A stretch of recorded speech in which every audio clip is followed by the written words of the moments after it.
शारदीय नवरात्र उत्सवाच्या आपल्या सर्वांना अतिशय मनापासून शुभेच्छा। आज नवरात्रीचा दुसरा दिवस।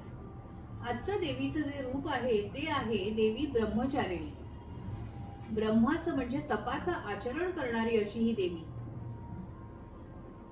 या देवी सर्वभूतेषु मा ब्रह्मचारिणी रूपेण संस्थिता।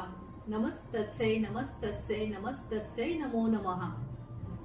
देवीच्या आशीर्वादाने आपल्या परिश्रमांना बळ मिळो, यश मिळो अशी देवीकडे करुणा मागूया। खरंच आपलं मानवी जीवन हे काही तपापेक्षा कमी आहे का हो? आपण रोज एक तप आचरत असतो, पण खरा जो मानवी जन्म आहे तो जन्म हा ईश्वराशी संधान साधण्यासाठी झालेला आहे, हे थोडंसं बाजूला राहतं। या तपाचं आचरण करताना म्हणजे जगताना ईश्वराशी संधान कसं साधायचं, मानवी जीवन आणि अध्यात्म यांची सांगड कशी घालायची हे सांगायला आज ज्या ताई आपल्या सोबत आहेत त्या म्हणजे मीना कारिया।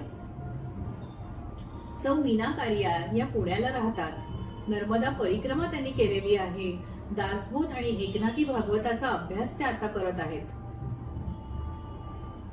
नर्मदा परिक्रमा झाल्यानंतर नर्मदा मातेविषयी, नर्मदा मातेची महतीच अशी आहे ना की ती कायमच तिच्यात गुंतवून ठेवते सगळ्यांना।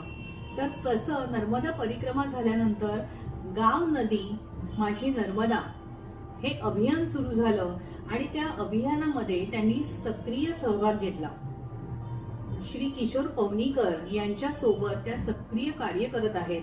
हे कार्य म्हणजे एक तप आहे आणि आपल्या गाव पातळीवर आपण मैयाची सेवा कशी करू शकतो, प्रत्येक नदी ही मैयाचं स्वरूप आहे असं समजून आपण त्या नदीची सेवा कशी करायला हवी, स्वच्छता कशी ठेवायला हवी याविषयी त्या कार्य करत आहेत। आपण त्यांच्याकडून मानवी जीवन आणि अध्यात्म याविषयीचे त्यांचे विचार आज ऐकणार आहोत।